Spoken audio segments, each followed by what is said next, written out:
All right, thank you very much, Dr. Peter Crosthwaite. Now we're going to move to the second speaker. I would like to introduce to you Professor Dr. Lukasz Grabowski. Okay, Professor Dr. Lukasz Grabowski is a professor of linguistics at the University of Opole. I hope I'm pronouncing it correctly.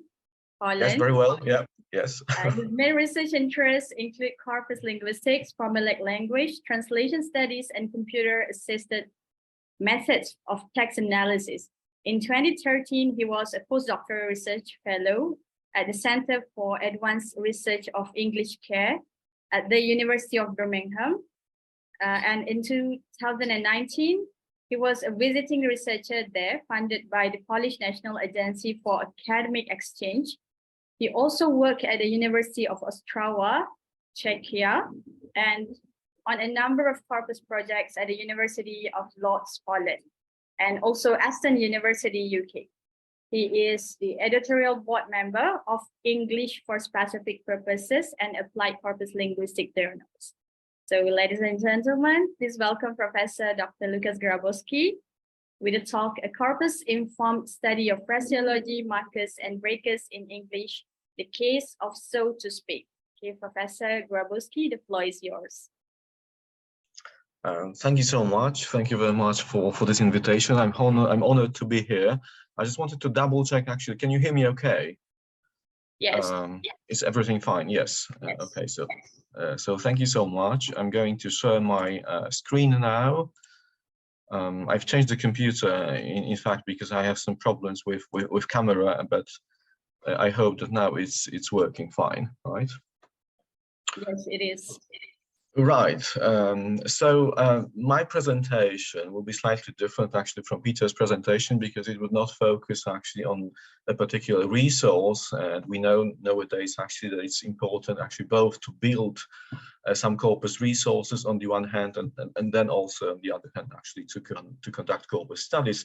So I'm going to give you an overview of collaborative research which I have conducted with Piotr Pęzik from the University of Łódź.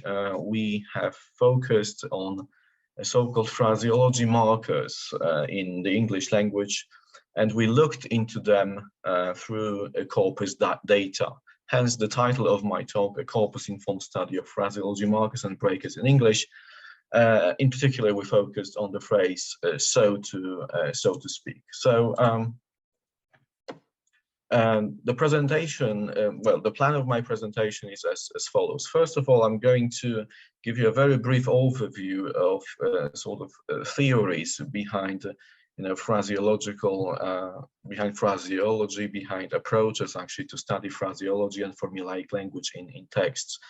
I think this is particularly relevant for corpus linguists, because ultimately, when we use tools such as Sketch Engine, Scale, AntConc, we very often search actually for recurrent, frequently used words or phrases in text. So first of all, I'm going to give you some theory related to that, and then I'm going to move on to talk about the methodology of the study that we have conducted. So I'll tell you a few words about the corpora that we used, about the units of analysis and the research procedures.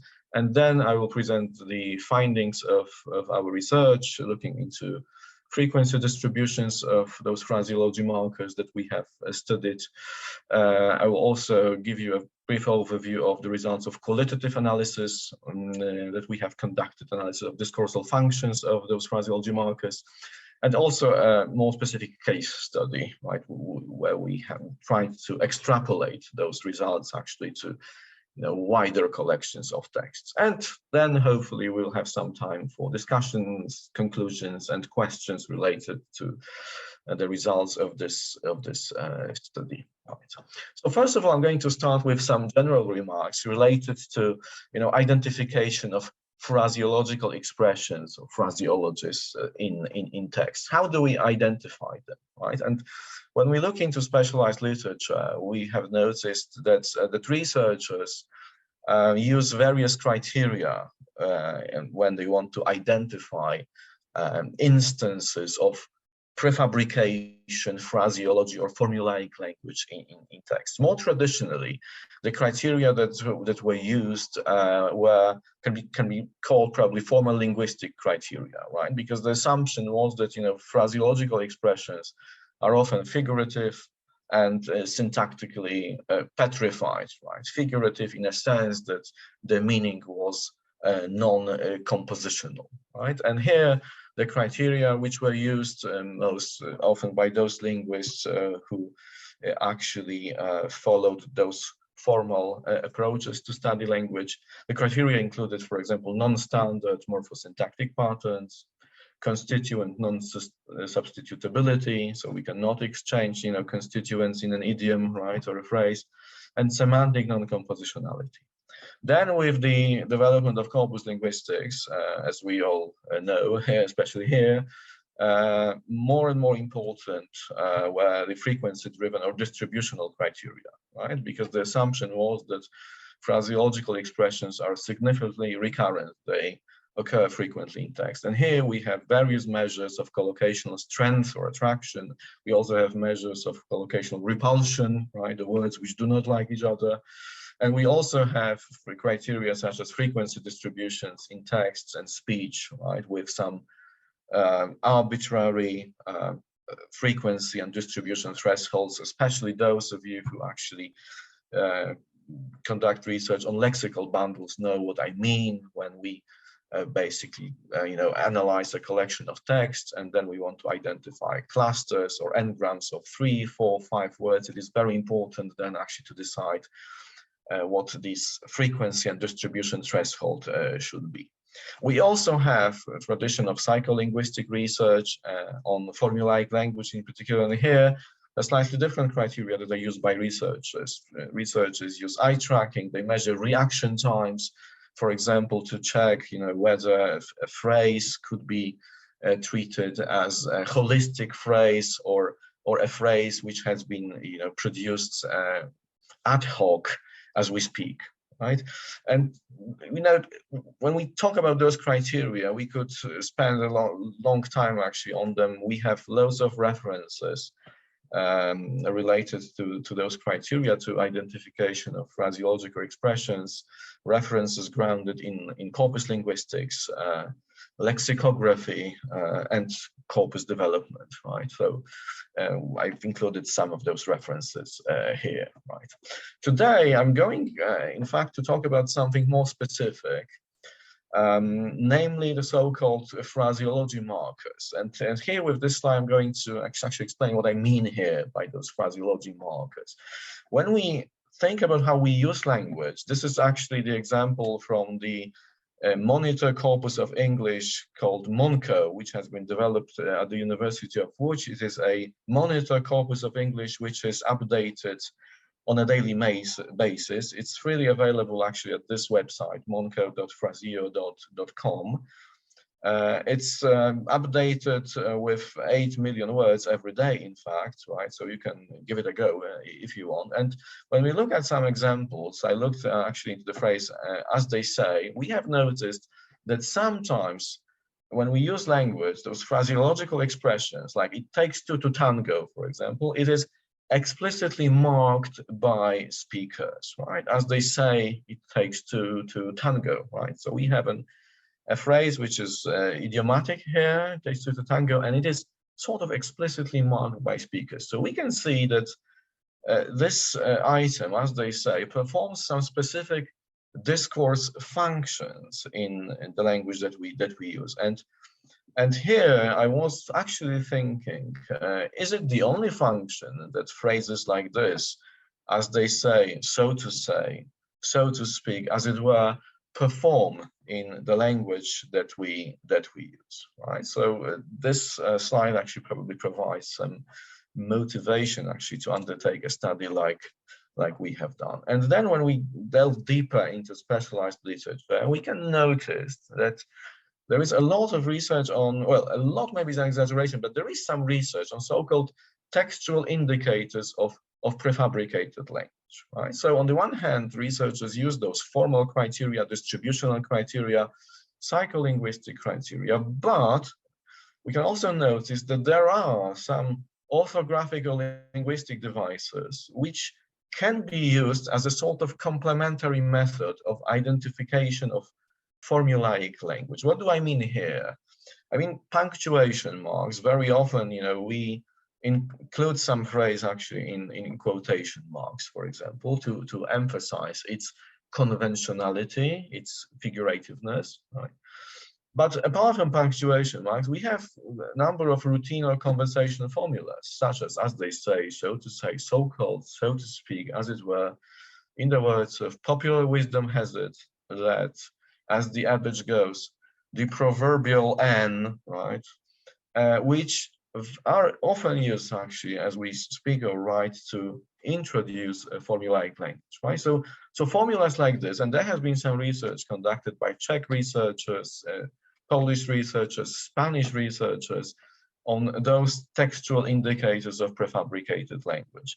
And as such, they introduce prefabricated or conventional formulas, but also they help identify those narration fragments that constitute the common knowledge of a sender and addressee, as well as of their discourse communities. And based on this overview of literature, we can probably argue that items like this, phrases like this, they have not been comprehensively explored by linguists in Anglophone countries. And that is why we have tried to conduct this research.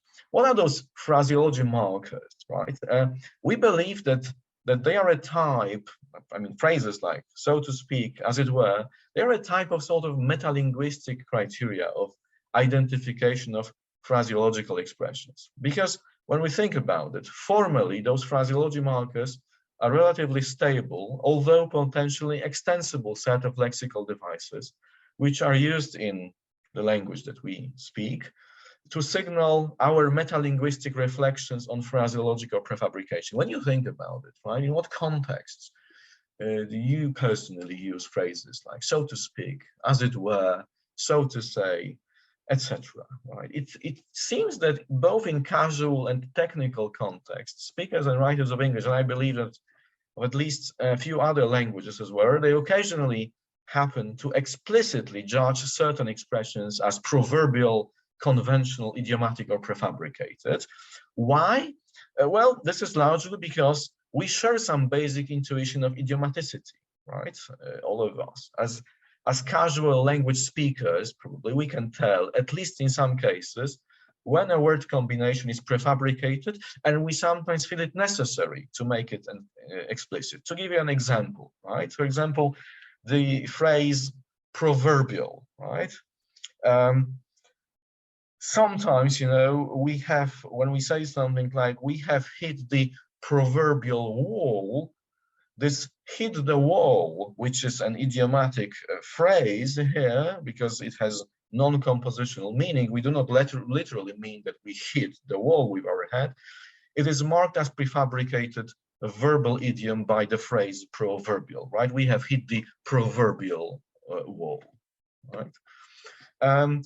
When we think about it even more broadly, phraseology markers can be related to broader concepts of discourse markers. So such linguistic expressions of varying length which carry pragmatic and propositional meaning. They occur in both speech and writing, and they facilitate rather than disrupt discourse. Right? We believe that phraseology markers, like, so to speak, as it were, they are attested primarily in spoken language because they facilitate management of conversations and dialogue flow, notably by this explicitly and purposefully signaling of the use of prefabricated expressions, idioms, proverbs, etc.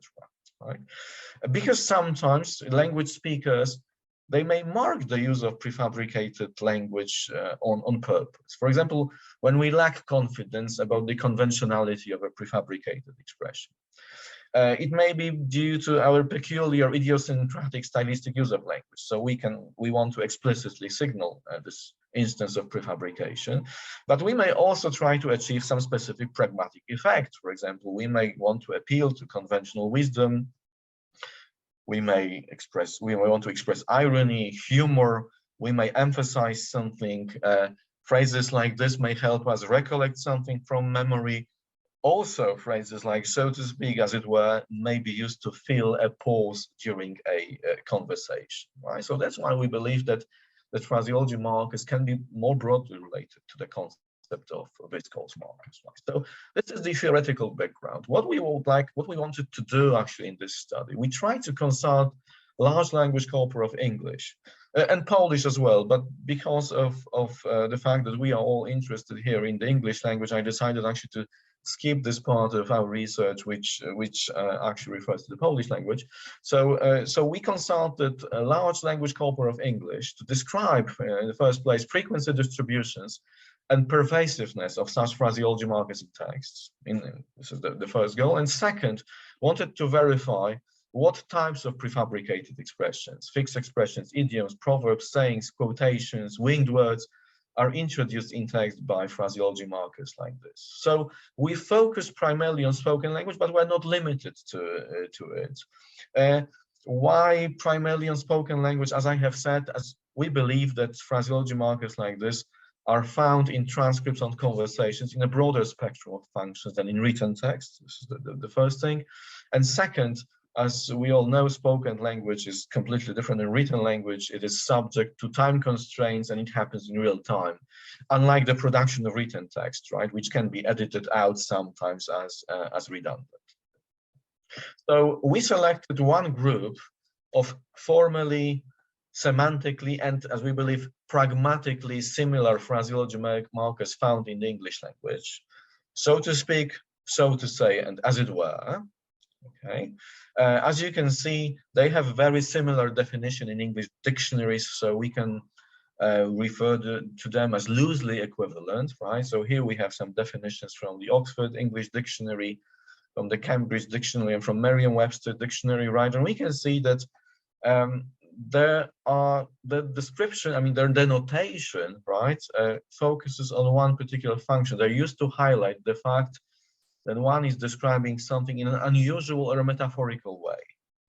It is used to explain that what you're saying is not to be understood exactly as stated. It's used to indicate that one is using words in an unusual or figurative way rather than a literal way, right? So to say is marked as an equivalent phrase to so to speak in all those dictionaries, and as it were, it has very similar actually definitions, right? Not meaning exactly what it appears to mean, or it is used actually to say that sometimes it is said after a figurative or unusual expression, right? But we wanted to check this. Are these the only functions that those discourse markers play? Now, the corpora that we used large general language corpora of contemporary English for our analysis, both quantitative and qualitative. It was the British National Corpus, the first edition, with this spoken component, which contains 2.5 million words. Of course, here I mean the first BNC, which was launched in the early 1990s, but we also used BNC Spoken, the update released in 2014, with 10 million words of audio recordings and face-to-face conversations. We also used some supplementary corpora, larger ones, corpus of contemporary American English, and English web corpus called EN1010, which is available via the Sketch Engine platform, which was mentioned earlier today by Peter as well. So what do we want to do? The research questions and study stages. First of all, we want to check how frequent those phraseology markers are in general and spoken language. So to this end, we consulted those reference corpora of English, including spoken and written modalities. Second question, what types of phraseological prefabricated expressions do they mark? And apart from this, do they perform any other discoursal functions? So here we have conducted some concordance-based qualitative analysis, right, to explore those discourse functions. And third, we wanted to check, okay, if we say that those items, like so to speak, so to say, that they mark prefabricated language, then is it possible to measure how much prefabricated language they mark, right? We know, as I have mentioned in the beginning, that researchers use various criteria actually to identify, phraseological expressions, right? So maybe it will be worthwhile also determining, okay, how much prefabricated language is marked by those expressions, right? And here I have conducted some case study using some inferential statistics, which I will tell you something more about in a moment. So first of all, frequency distributions, right? What we have done here, we have taken actually those three phrases and we have simply marked the number of instances of use of those phrases actually in language corpora. And when we compare them, of course, here we have the data for BNC spoken 2013, 14 and EN 1010, we can notice that, so to speak, and as it were, are considerably more frequent than so to say, right? If we compare them in both general and spoken language, right? Of course, we know that in reality, we have to use some normalized frequencies because those corpora differ in size. So when we look at normalized frequencies, for example, per 1,000 sentences, we can see that the phrase, as it were, is more typical of spoken language, while so to speak is more frequent in written text, at least in the BNC, and we can see it here, right? When we look at both phrases, again, we can also see that they are relatively infrequent in the newer edition of BNC Spoken 2014, right? So to speak occurs there only 32 times, and as it were, only 77 times. So here we would say 2.7 times per million words and 6.5 times per million words. And I think this is something important here, because when you look at this popular research thread, for example, in corpus linguistics, where lexical bundles are, for example, explored, normally this frequency and distribution threshold for lexical bundles is set at about 5, 10, right? Especially 10, 20 occurrences per million words. If we used such conservative approaches, those phrases wouldn't be, in fact, spotted there. So very often, I think it is also useful actually to look into this, long tail of the frequency list, where some important phrases which perform important discourse functions could be also found. For example, if we use lexical bundles approach, cutting the long stories short, we wouldn't actually identify phrases like so to speak and as it were, right? But we believe, of course, that they also provide some valuable insights into how we use language. They also help us facilitate, speaking language in a sort of idiomatic way. Here in this presentation, you can see that the most frequently used phrase is as it were, but because of the time constraints, I'm not going to talk about as it were. I'm going to focus on so to speak, because for a presentation like this, the number of instances for qualitative analysis seems to be more manageable. So that is why I'm going to talk about the first phrase, so to speak, how it is used across different contexts. Of course, in the paper, which has been just accepted for publication, we describe all of those phrases in greater detail, right? But today I'm going to focus on the first one, on so to speak. So how do we use it actually? How is it used in BNC spoken, actually in those corpora of spoken language, of spoken English language?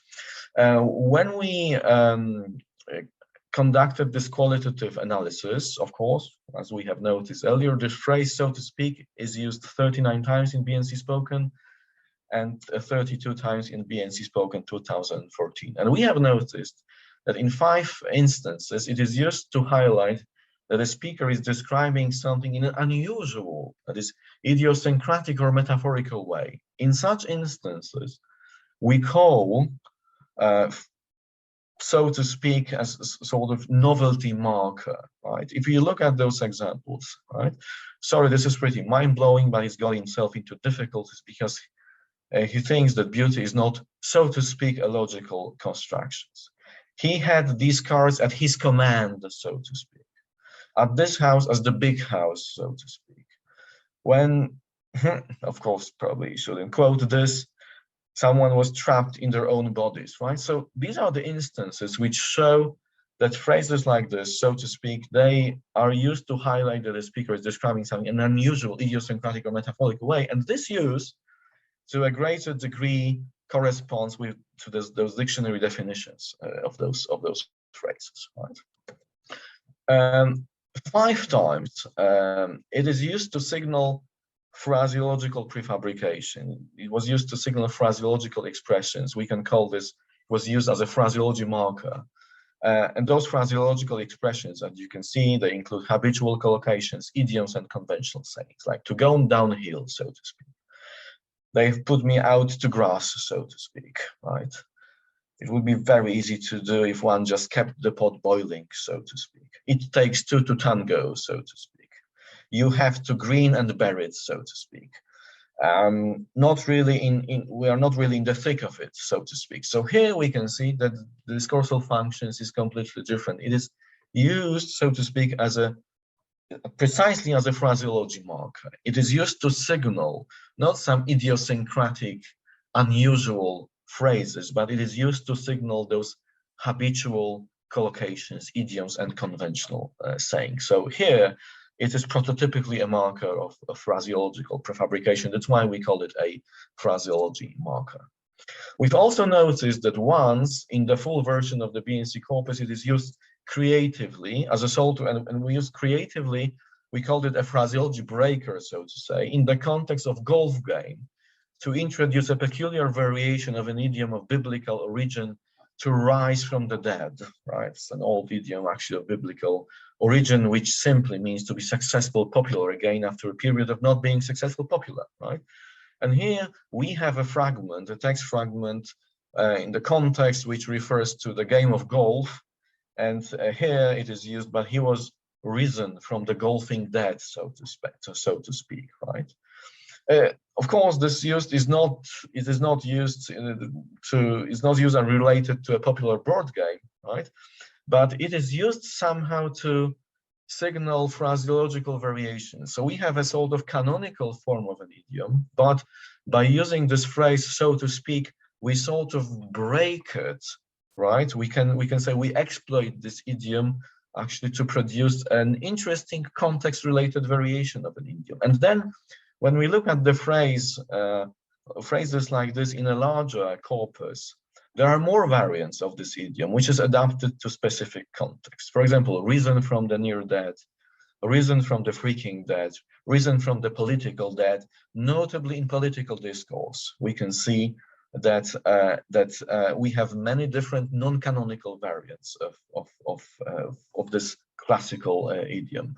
Although none of those idioms in N 1010-15 was marked by the phrase, so to speak, this example, risen from the golfing dead, so to speak, shows that those phraseological markers, they also have potential to mark such unusual variants of phraseological expressions. So that's why we call them phraseology breakers.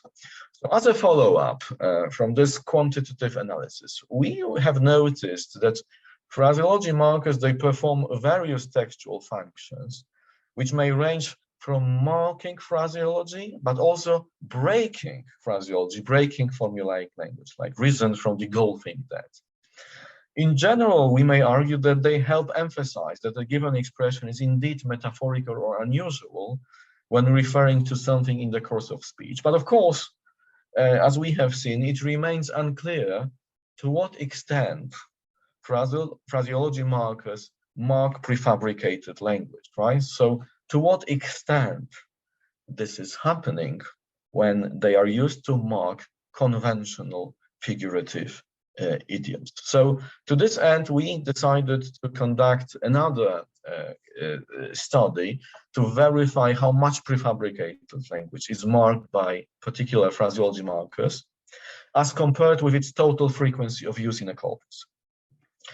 So we looked at the English phrase, so to speak, again, as used in the BNC spoken and COCA spoken, so this spoken component of corpus of contemporary American English.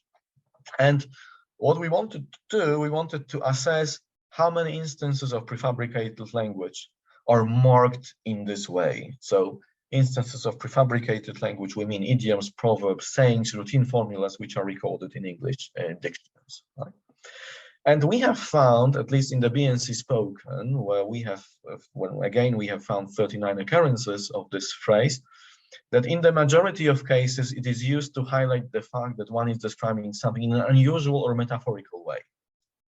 Okay, we only found 2 contexts out of 39 where this phraseology marker marks phraseological expressions, like to keep the pot boiling and it takes 2 to tango. So we were disappointed, in fact, out of 39 instances, only 2 contexts show that, well, so to speak, is used actually to signal conventional phraseology, right?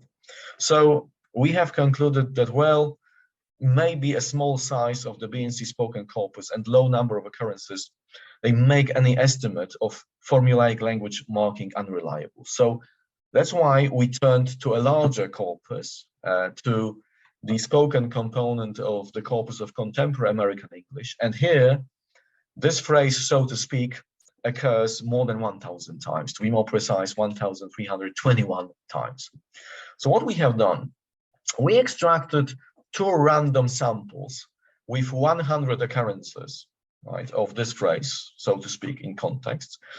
And based on this sample, we conducted manual qualitative analysis to identify any traces of prefabricated expressions, right? So in short, right, we sat down and we tried actually to find out, in these 100 concordances, do we have any instances of marking prefabricated idiomatic expressions recorded in dictionaries of contemporary English, like Oxford English Dictionary, Cambridge Dictionary, and Merriam-Webster Dictionary.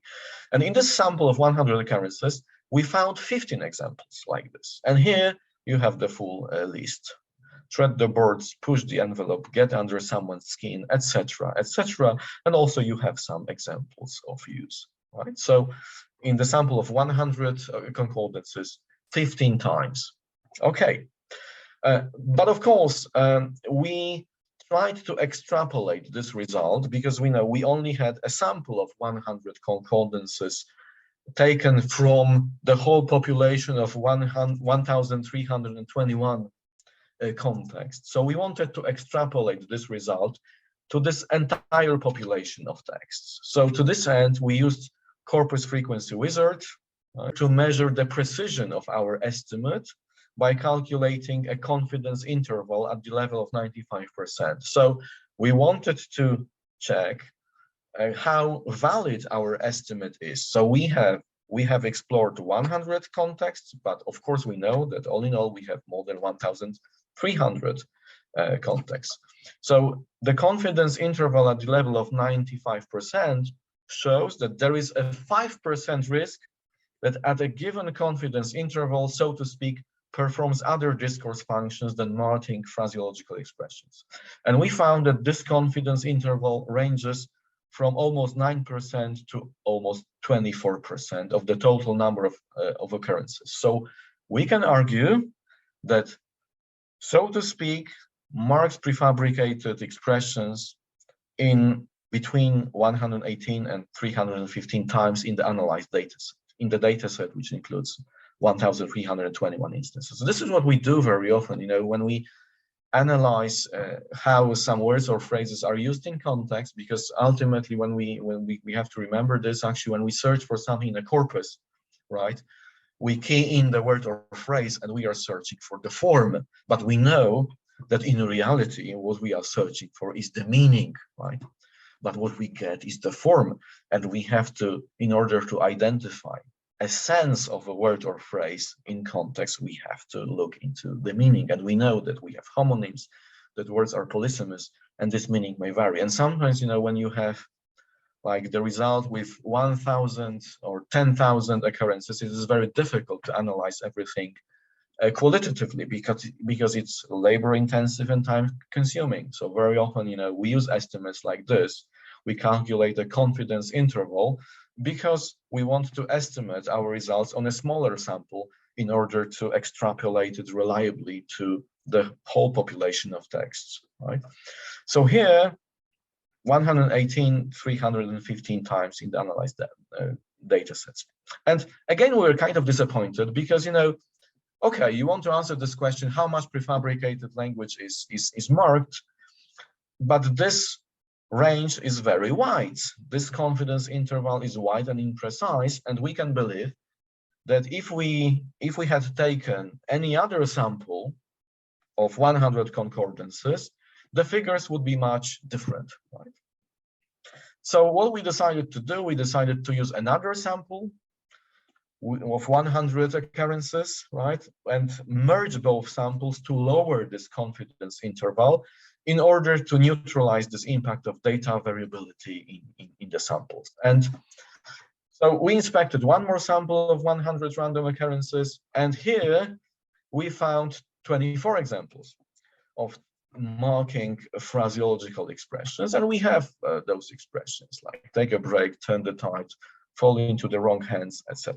And after merging those two data samples, the 95% confidence interval was lowered, right?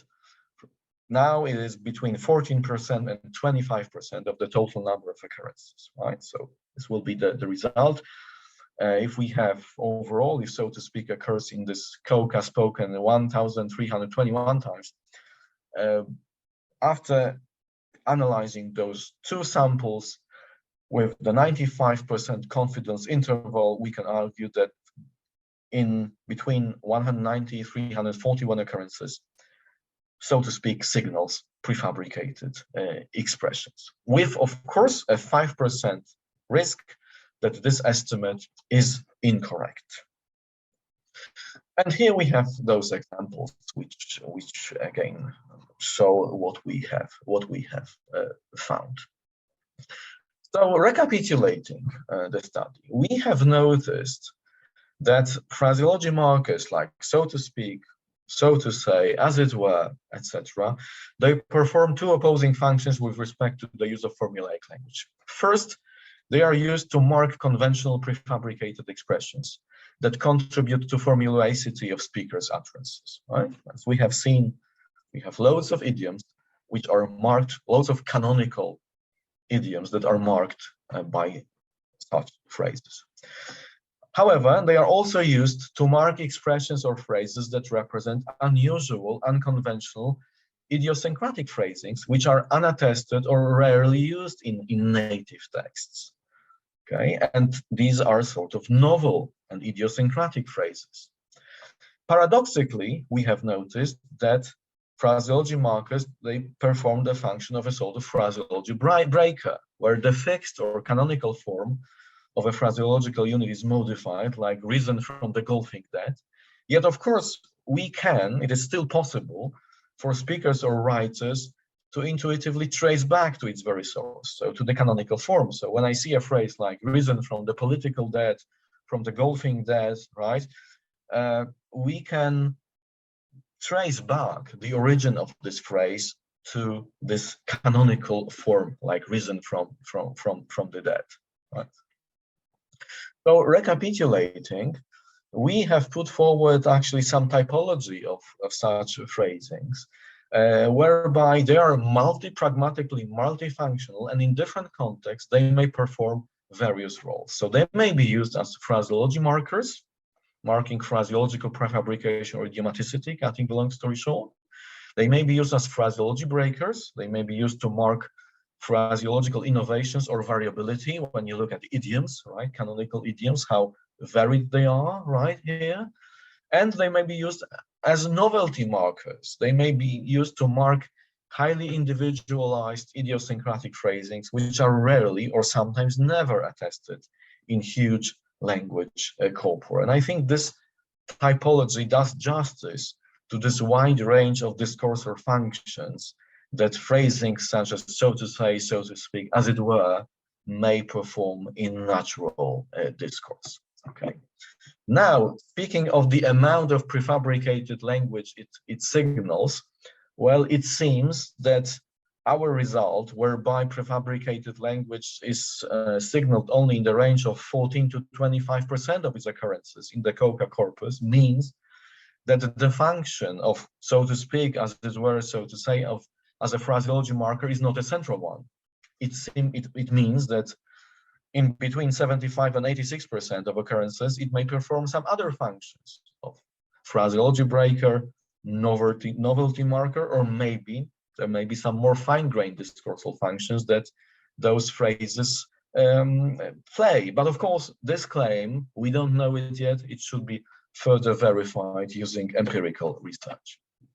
What are the limitations of our study? First of all, it is based, as it was the sort of first preliminary study that we have conducted here.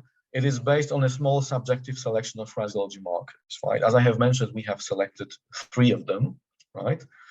And our attempt at measuring the amount of prefabricated language was made only taking one item, the English phrase, so to speak, as a case in point.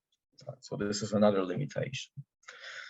Also, of course, the specificity of the corpora that we have used. We have noticed that, first of all, the size and structure of those corpora differs a lot. And second, of course, this translates into different frequencies, different frequency distributions of those phrases across those corpora. So what can be done to actually improve this study in the future? What are the future avenues? So probably we should use more balanced and comparable corpora, especially register specific, right? Because we believe that in more specialized registers, those phrases may perform more discipline specific functions. We probably need more units of analysis. Here again, we have explored only 3 of them, but this would be important to arrive at more precise estimates and at more comprehensive descriptive findings. It will be also possible to explore phraseology markers across different languages, because sometimes the discursal conventions, especially in the case of foreign or second language learners of English, those discursal conventions from the native language may interfere with the conventions of how we use phrases such as so to speak, as it were, in the English language. Also, looking into various text type genres and modalities, especially spoken and written. We could also explore sentence positions of phraseology markers, right? Because sometimes they may precede, occur inside, or follow idioms or phraseologists or phraseological innovations. And probably this would be the most interesting thing. I guess we could use more sophisticated statistical methods, for example, some regression models, to determine contextual conditions impacting the ways speakers or writers typically use phraseology markers. I mean, what is it that actually, makes us use phrases such as so to speak, as it were, as a marker of phraseology or as a marker of something unusual, idiosyncratic in text? So these are some selected references which I have included. As I have mentioned, our paper has just been accepted for publication in a journal which is actually published by the German publishing house De Gruyter. It's the journal called Poznań Studies in Contemporary Linguistics. It should come out in print later this year. So in this paper, we describe those results in greater detail. So far, this is everything from me. I hope that at least some of you found actually this study interesting. If you have any questions, any comments, I will be more than happy to answer them. Thank you so much for your patience and for your attention. Thank you very much, Professor, for your insightful talk on phraseology study in the case of so to speak, including learn more on phraseology marker, the breaker, and also novelty marker. So if you have any questions to Professor Grabowski, you can ask him directly, or you can also share in the chat box. I'm pretty sure a lot of you are interested in phraseology studies. It's an extension of lexical analysis.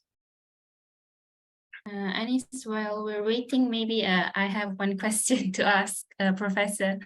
So to me, so to speak, is something that I only hear, when I read well, not here, when I read novels, especially the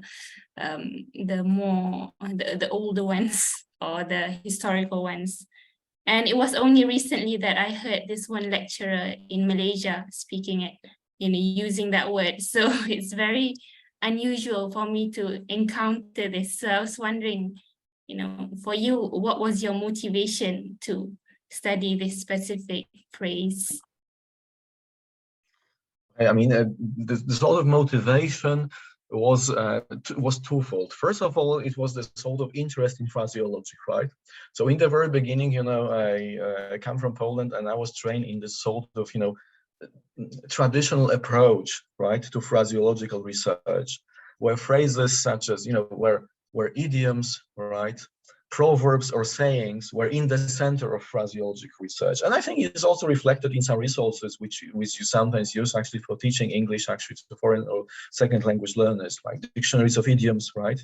Using phrases like, kick the bucket, it takes two to tango, right, etc., right? But then, I was familiarized actually with research conducted by Rosamund Mund and corpus linguistics approach. And Rosamund Mund revealed in the late 1980s that those traditional idioms, right, are very rarely used in texts, right?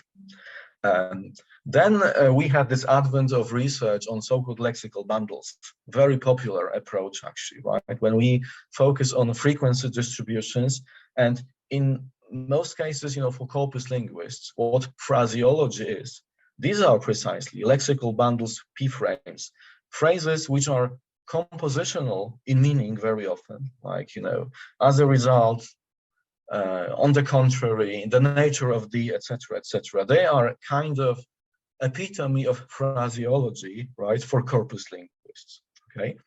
And then, I've read, when you listen, I mean, I've read various texts, and when I listened actually to how native speakers in England actually use English language, very often, also during conference presentations, they use those phrases like, if you like, as it were, so to speak, etc.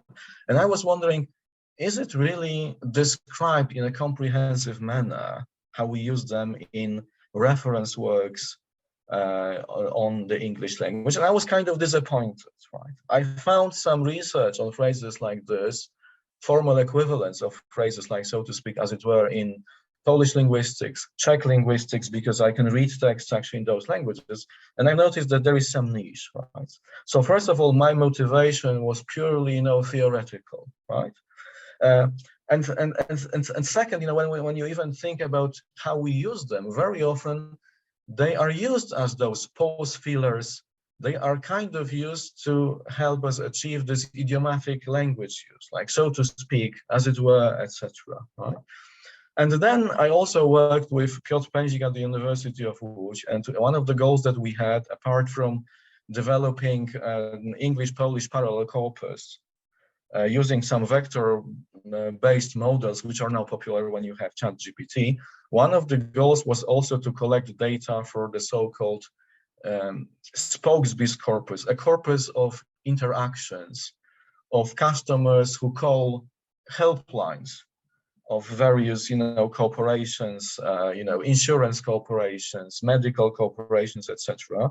Because we wanted to develop, Piotr Pędzik wanted to develop a corpus of spoken language, so that those voice bots and chat bots that are used, they more resemble a language, a spoken language, which is used by humans.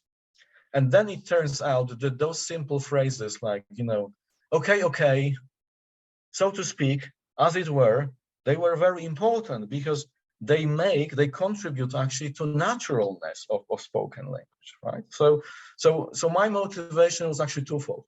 First, theoretical, and the second, practical, right? And that phrases like this can really, help us achieve naturalness and fluency also in practical terms when we want to have those chatbots and voice bots, when we want them more resemble actually human language rather than sort of artificial language which they use, right? So that's probably how I could elaborate on this motivation. Thank you so much for this question. Thank you as well for answering. I think Okay, I believe somebody raised their hand just now. Maybe you can ask the question. Abdul Hakim. Mhm. Do you have any question to ask to Professor Grabowski? Yes, I can see that hand is Yeah, raised.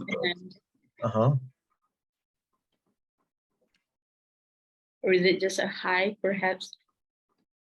Mhm. Any other questions? Oh, two participants raised their hand. Mhm.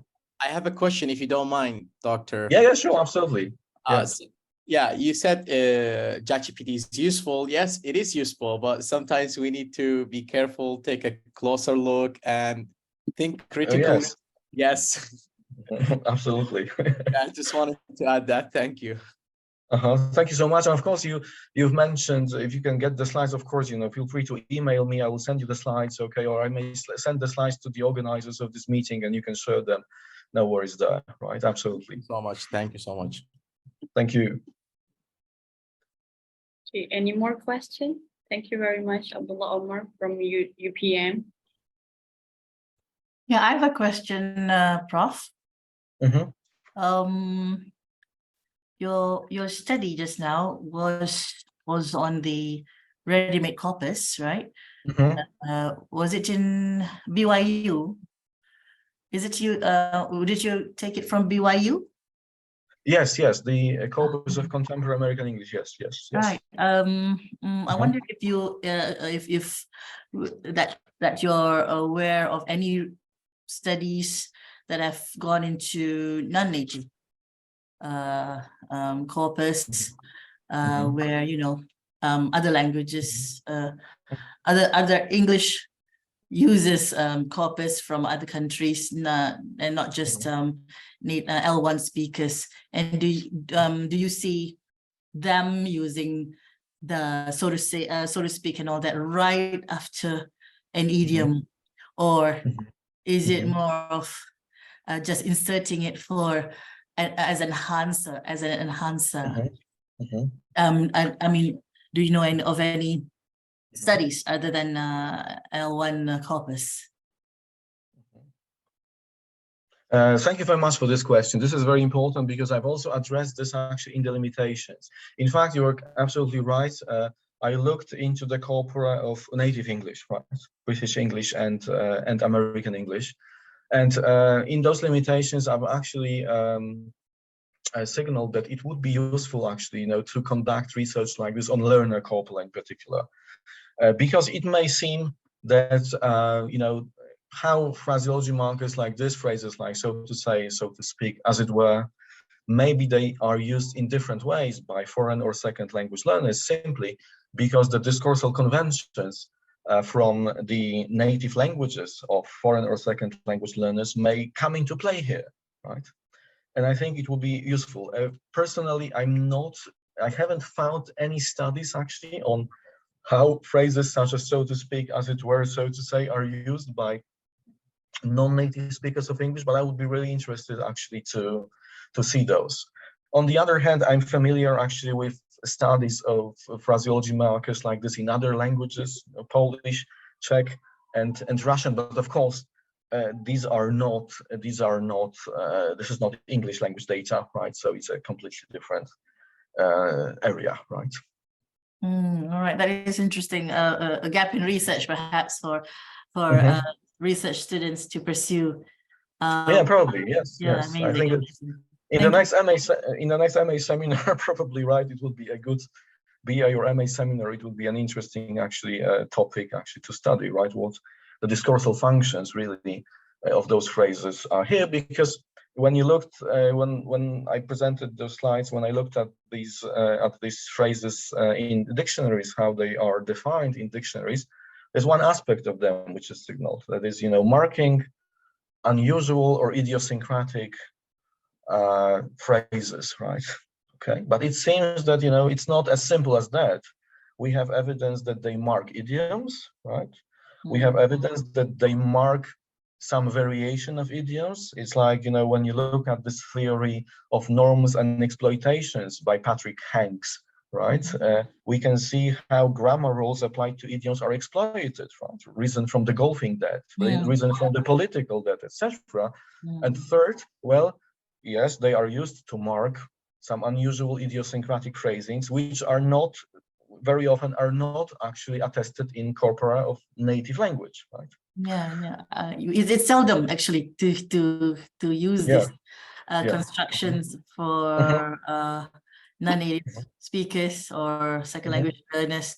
And but at the same time, when you mentioned it's in spoken, that is a huge feat to compile. Because we don't have that. And it's spoken, Malaysian English corpus or whichever L2 corpus that is spoken. I mean, you know, in general, this I think attests to a sort of broader problem that, you know, we have. I mean, naturally, we produce more spoken language than written, right?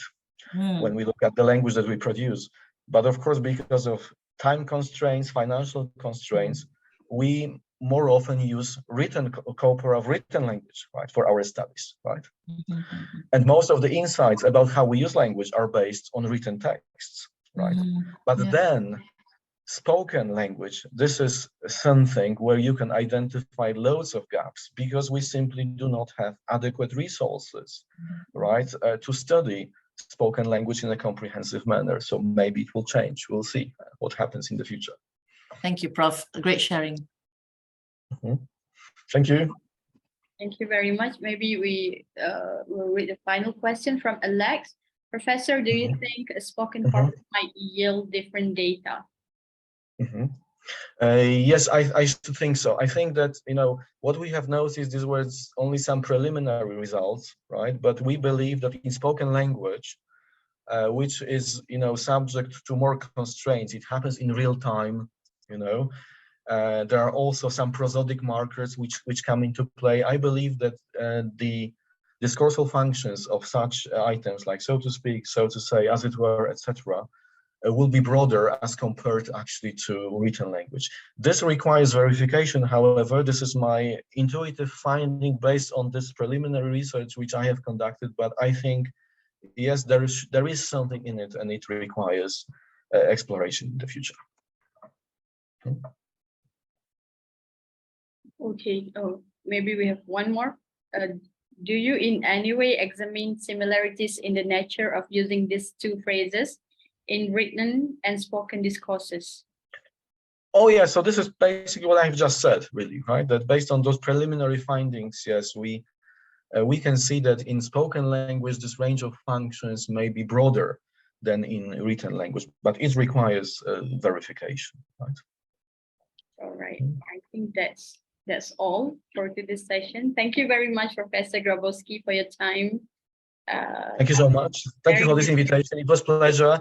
You know, would like to have this presentation. If you like to get this paper when it's published, I will be more than happy to share this with you. And you know, so I'm looking forward to collaborating with you. Thank you. Sure. Before you leave, maybe we can take a group photo again. Can you turn on your camera for the rest of the participants? All right, we're going to take some group photos. It's really good. It's already almost 5 p.m. on Friday in Malaysia. So okay, it's almost 11. It's almost 11 a.m. in Poland, right? Good. So it's still morning in Poland. All right, I'm going to take the photo now. In 3, 2, 1, smile. All right. Thank you very much, everyone, for attending. And once again, thank you very much, Professor Grabowski, for your time.